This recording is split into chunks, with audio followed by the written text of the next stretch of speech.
Beyond the Mic with Sean Dillon. We're joined on Starline by director and digital imaging pioneer. 20 years ago, he directed the film Catwoman. His work on Vidocq was the first all-HD movie, always pushing the boundaries in video effects as a visual effects supervisor on Alien Resurrection. We welcome Pitof. Hi, thank you for having me. Pitof, let's go beyond the mic. Let's rip off the Band-Aid. From the start, what was the biggest problem with Warner Brothers Studios during the creation of Catwoman, and why do you think Catwoman is misunderstood? Okay, actually, the problem is very simple. Back then, the whole concept behind Catwoman was to do something different. The plan was to get out of Gotham City with no Batman, and so to reinvent, actually, the character of Catwoman. So that was the real of the studio, and of course that was my will as well, to think differently a superhero like Catwoman. So I mean, during the whole process of the filmmaking, it was great. I mean, because I already had the support from the studio. Halle, Sharon, everybody was nice with me, and it was really we had the best time ever. But then, when the movie was released, then suddenly all the comic book fan of Batman and Catwoman were completely disappointed by not seeing Catwoman with Batman. So that was really, really the thing. And what I've heard is most of the people didn't like the movie without seeing the movie, which is, to get really to the point, I mean, the funny thing, funny, sad back then, but funny now, Amazon Prime, the movie has right now a rating of 4.5 over 5. And it's like 4,500 people gave this rating. When back then on Rotten Tomatoes, it was like 8%, something like that. And it was like 100 people who voted for that. So the proportion really shows the thing. And the movie was banned because it was not, what people expected. And also an African-American as a lead role in an action movie also was not really appreciated at the time. So for all these reasons, the movie was kind of ahead of its time, and people were not ready for that. How does the ratings make you feel now that people understand the limitations in this non-Batman movie? Yeah, it makes me the happiest person in the world. Because, the whole thing of designing Catwoman, first, I mean, so if I remember well, back then, so I was in France. So the Warner Brothers hired me because of Vidocq, and they liked my work and everything. So they were confident with my talents. So the very first approach of Catwoman was to make Catwoman a cat, which is very different from the first from Michelle Pfeiffer. Michelle Pfeiffer wasn't a cat. I mean, she was a lady that died and sometimes acted as a cat, but she was not embodied by a cat. And my first thing was to make the Catwoman and Halle Berry really acting as a cat and have the ability of a cat to jump, to smell, to see, and all that. And so that was the very, very first thing for my work on Catwoman and research. And then the other thing is, in France, we have a very strong comic book culture. Of course, I grew up with Batman, with Superman, with the American comic book, but I grew up with the French Asterix, with Tintin, and all. So my culture was really half US and European. And so when I reapproached Catwoman, I really wanted to find something different, because the whole thing was not to be in the dark universe of Batman. So I wanted to do something more poppy, more colorful, and close to what is really, to me, a comic book. A comic book is a very engaging type of image. Whatever is dark or not dark, it's first engaging. And it's motion. Even though it's still frame, action comic book gives the idea of motion. How, the framing of the frame in the frame, too much frame, everything is to bring motion. And that's what I wanted to do with Catwoman, is to bring as much motion as possible with the camera, with the movement of Halle as a cat. So I was using capoeira to really have something different and really cat-like to personify the character. So all the work was turned into that direction. And the funny thing is, Now I can see, like, it's others, like Marvel, are going into that direction as well. So it's really, it's comic booky anyway. So, I mean, a lot of people from the DC Comics fan didn't see the fact that it was comic book, because I guess in their mind, they really have the dark Batman's type of stereotype, which is defined here, which I love. I mean, don't get me wrong, I love the style. And if the plan was to do Catwoman that way, I would have loved to do it either. So it was really from the beginning what is the start of the project, and how, when you really delve into it, what is the reference you take from your culture and everything. So you were ahead of your time. Yes. Of course I was ahead of that. How does this 20th anniversary of Catwoman as a cult favorite mean to you? It's amazing. I mean, it's something that really brings me a lot of joy, a lot of happiness. Because, of course, after Catwoman, was released and all that, as a creative person, you were always, full of doubts. I mean, whether it's good or not. So every doubt that came to me was, wow, I mean, people didn't like what I was doing. So, and for an artist, it's the worst thing that can happen. Even, of course, you can't please everybody. I mean, I knew with Vidocq that people didn't like Vidocq, people loved Vidocq. So I was ready for that. And then today, I mean, 20 years after, that finally people see the movie I made, that made me very happy. Because, the thing is, when you're an artist, you have a vision, and what you want is your vision is seen by others. And if people didn't see what you saw, then you feel bad, sad, guilty, or whatever you can call it. But suddenly, I mean, to have these young kids and other people, because a lot of people, it's not just young kids, because I met a lot of people when I was traveling. Oh, you met Catwoman. Oh, I love this movie. I don't understand why people didn't like it. The people who saw the movie, most of them liked it. And because, the movie is what it is. It's a puppy, fun journey for a woman. And I think it talks to everyone. And today, I mean, to finally see the people who see the film for what it is, to me, it's really like a happiness.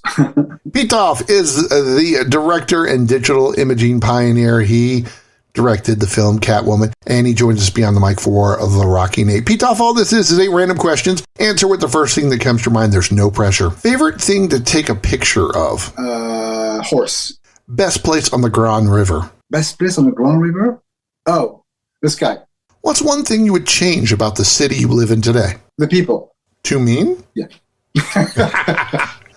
Have you ever been to Air Adventure in Oshkosh, or maybe even flew your Pitts biplane there?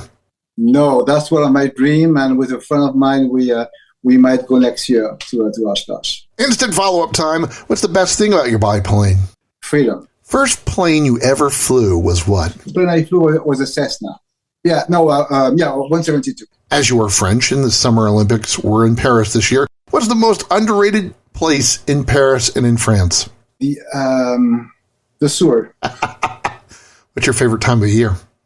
Summer. What's the last book you read? So the last book I read is The Memory of Vidocq.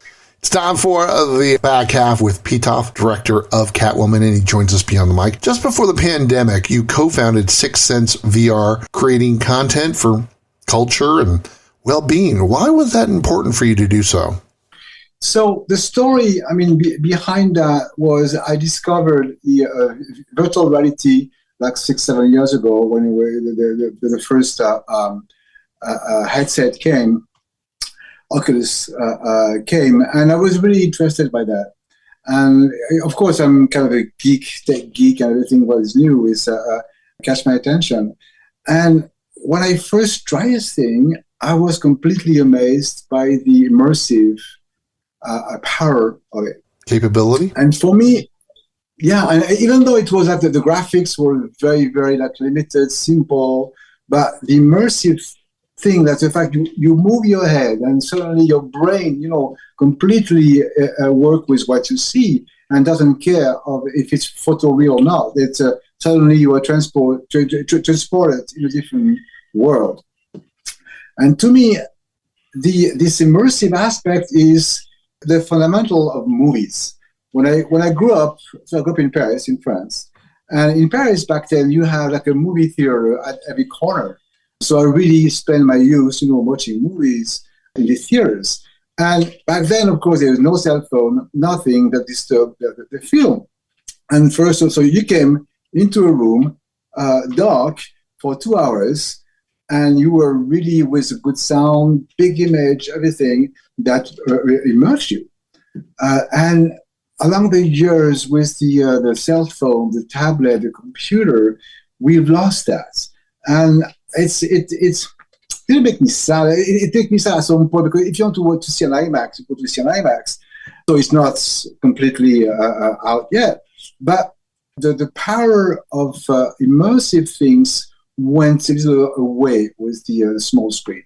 And when I put the headset on, I said, wow, suddenly I'm back into this incredible immersive thing. So back then I was thinking, okay, what can we do with that? And storytelling is kind of not really the thing. It's complicated. I mean, storytelling goes through a window. Whatever you tell a story, it's a point of view.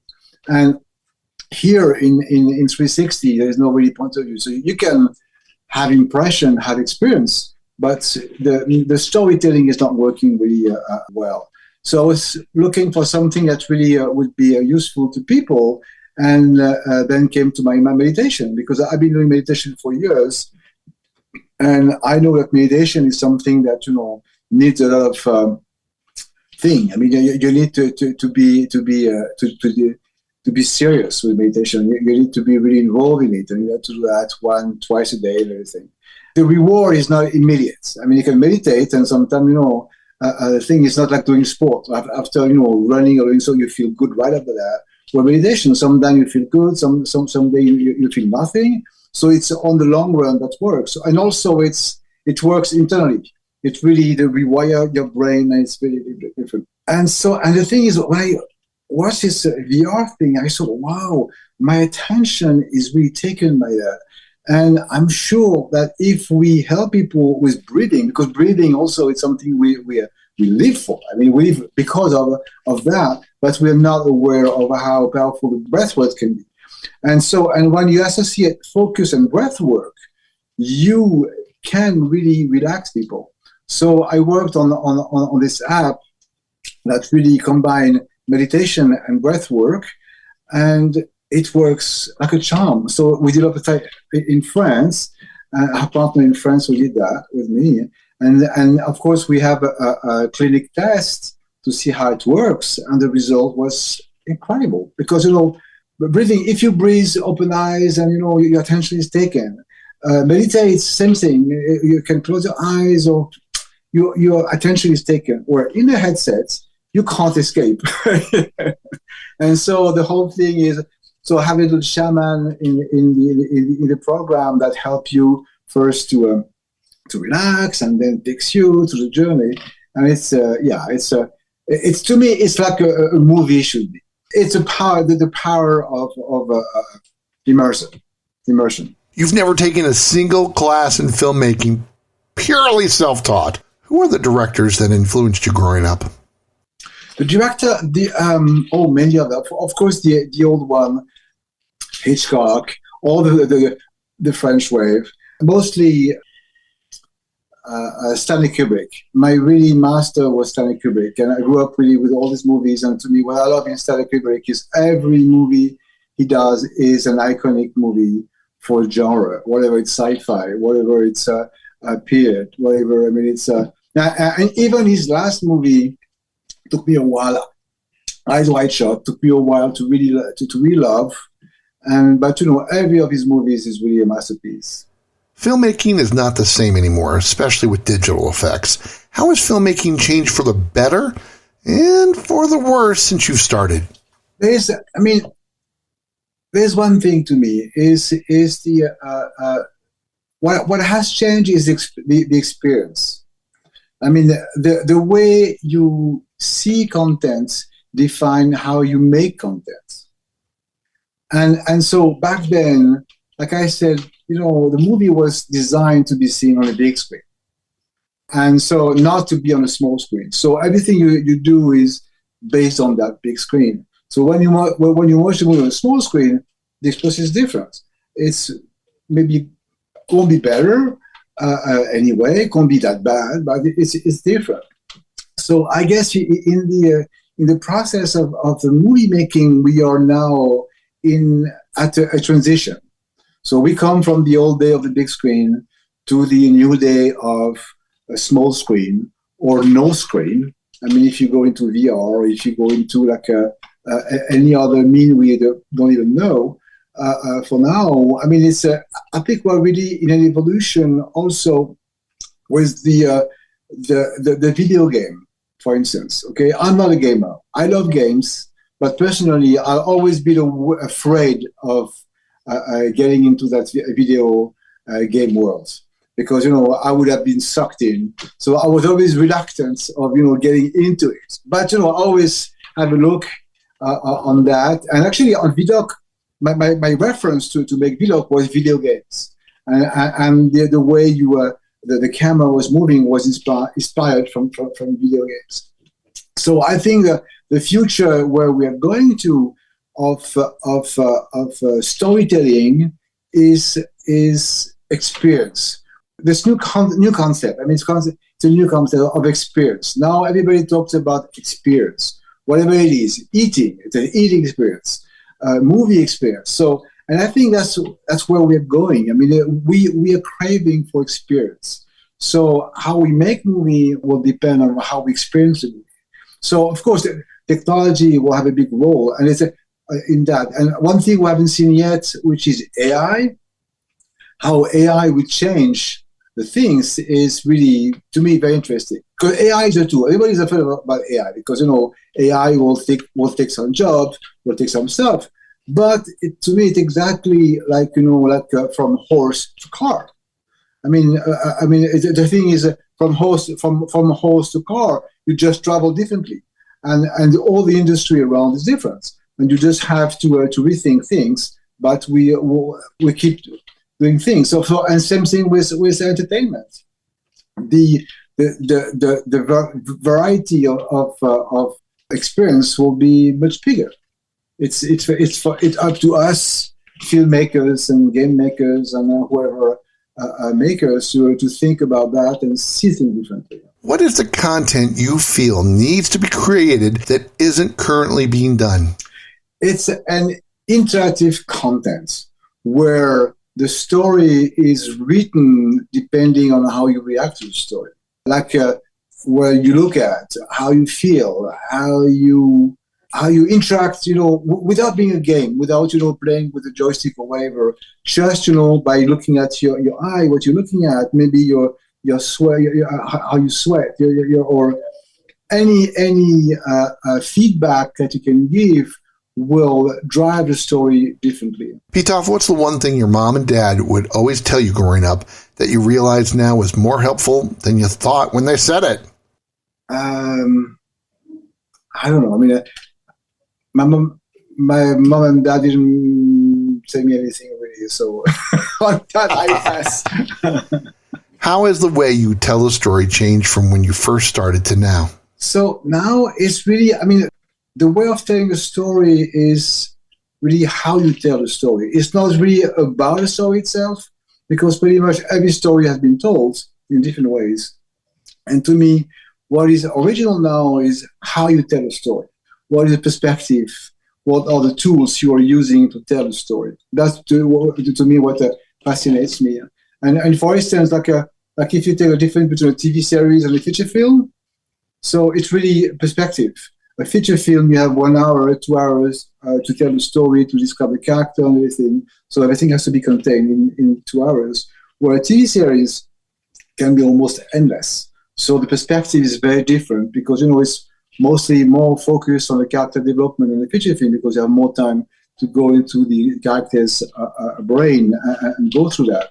So, it's one thing. The development of TV series is one thing that's, to me, is very important in how you think about storytelling. Talk me through your vision on when you're doing a visual effect. How does your original thoughts on what you want change as you create it? Oh, yeah, I'm really very organic. And really, I learned that not only just for visual effects, but for movie making. In the old days, I really worked a lot with Jean-Pierre Jeunet and Marc Caro on Delicatessen, The City of Lost Children, Alien Resurrection. And Marc Caro is a designer, and as Jean-Pierre Jeunet, these guys are really designers, and they like to have, everything drawn. So the whole movies was storyboarded. Everything was defined, days in advance, and even on the shooting. So everything was really, we have a storyboard on one side, and we had to replicate the storyboard. It was the whole thing. So when I started my first movie, Vidocq, as a director, because I was so close to Jean-Pierre Jeunet, I said, okay, that's how it works. So I did the storyboard of Vidocq entirely. I did the same thing. And then the first day of shooting, I started to shoot. And suddenly I felt like in jail.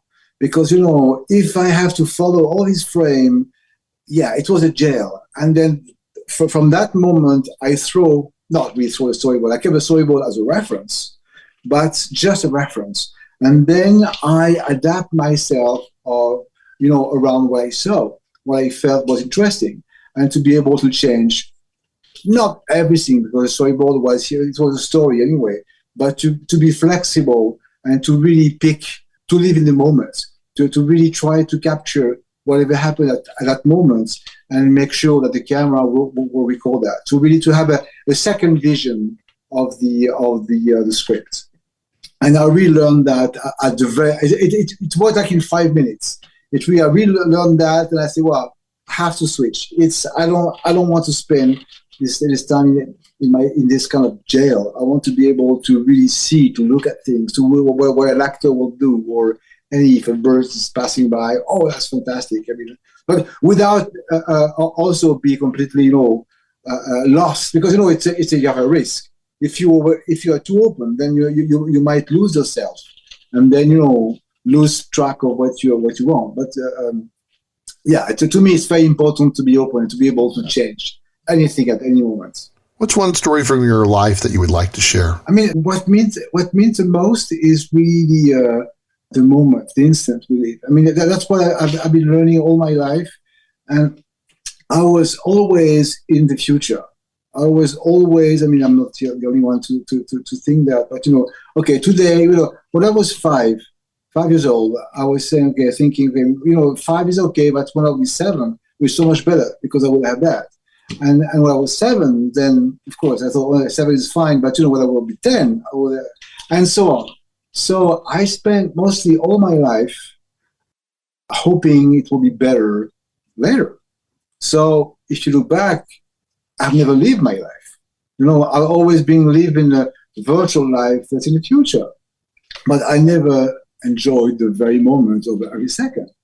So when I got, this revelation, of course it didn't happen overnight, but it took me a while to get to that point. So now what I'm trying to do is to be able to live at the maximum every moment. And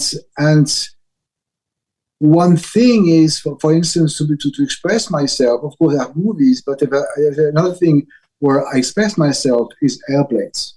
So like you mentioned, so I fly Pitts with a biplane designed just for aerobatic. So when I learned to fly, I was already old. I was, it was 30 years ago. And to me, flying a plane was something impossible. So when I was a kid, I did some model of planes, but I didn't know anybody who flew planes. So to me, it's like you need to have a Nobel Prize in physics or math to be able to fly a plane. So it never crossed my mind that I would be able to fly a plane. When I was a kid, my passion was horse riding. So I had a horse, and I was big in horse and everything. So it was my thing. And then when I was in my 30s, something like that, one day we had a discussion with a friend about airplanes. And my friend told me, you know what, airplane is easy to fly. And I said, what? Yes, I mean, it's like a car. You just need to have a third dimension, but it can be learned. Anybody can fly a plane. And I said, wow. And so I went to the next day, I went to find a club to learn how to fly. And I took my first lesson on the Cessna 172. And the first one was, wow, yeah, it's incredible. Even I'm afraid of heights. The fact that being a plane, I didn't have the same impression because you're not connected to the ground. You have this feeling of height if you're connected to the ground. But when you're in the air, it kind of goes away. And had this incredible feeling of, being in the air, looking for from above, this kind of freedom. And so I kept learning how to fly. And one day I was a really young pilot. I had already a 10-hour flight to a young pilot. And on the field came this guy who had an acrobatic airplane, French acrobatic airplane, and his mission was to educate people to acrobat. And even though I'm not a roller coaster fan, I hate roller coaster. And I say, okay, I like to try things. I'm really open. I like to try things. So I say, yes, let's try it to do a ride. And so we start to do the loop, roll, and at the first second, the guy did a loop and then give me the stick to make my own loop. I thought, okay, that's what I want to do. It's like a God was talking to me. That's for me. That's for me. And then, so I kept, of course, I kept flying normal, and then I kept also flying like aerobatic. I get my license, and the first plane I bought in France back then was a Pitts, same type biplane, and I learned to do aerobatic. I did a one contest once, but I didn't really have time to really train everything, so I kept flying for myself. And now I keep doing it. So I live in Los Angeles. I have my biplane in White Mandeville Airport, 20 minutes from my home. And whenever I can, I go. I fly for half an hour, and it's just the best thing. And to make it right, I'm not a daredevil. The thing is, even I do crazy stuff in the air, the whole thing is to stay alive. And I don't want to. The pleasure is not to put my life in jeopardy. The pleasure is really to be in control and to fly the plane like a bird and to be in three-dimensional. And it's like everything. Someday you think you're a god and everything goes perfectly, and the next day you are the worst pilot on the planet, and what you do is shit. So it's all about, it's life. I mean, it's really very close to and you are in the moment. It's really the moment. Every second counts, and whatever you do with the stick is whatever happened, and with your foot. And so you're really in osmosis with your plane and with nature. And it's what, to me, it's the best thing ever. It's time for one big question with the director of the 20th anniversary of Catwoman, Pitof. You fought through adversity after Catwoman, pushing the limits in visual effects. How do you see your art today? My art today, I see that in evolution. So what I've been doing back then with Vidocq and the digital and the visual effects, to me, it's we are on a continuity. And like I said before about the evolution, I mean, we have no new tools, AI, computer power, incredible, and to me, to keep using the whatever tools we have to create stories and to create experience. So I would say that the difference from back then with Vidocq and today, we really go from movie to experience. Even though Vidocq, I designed it as an experience without knowing it was an experience in my mind. Now, when I look back, it was an experience. I was already in that thing of experience. My thing was, okay, I want people to experience what it was to be in Paris in 1830. And same thing now, I would love people to experience what is to be in an airplane doing aerobatic, but really to have a feeling of it. So to me, the evolution of that is to bring people closer and closer to the feeling of an experience. And an experience is a story. We are made of story. Our human talent is stories. And well, I don't know if it's talent, but it's our nature. Our nature goes by stories. He wants to visit Air Adventure one day with his Pitch biplane, thinks the sewers of Paris were underrated, and wants you to rewatch the 20th anniversary of Catwoman on Amazon Prime. Pitof, thanks for taking the time to talk with us today. Thank you very much. It's my honor and my pleasure. And that, my friends, is Beyond the Mic. If you're enjoying these conversations, please check out another Beyond the Mic episode to find more actors, artists, and people you need to know. We'd also appreciate a like and subscribe on the Good Pods app.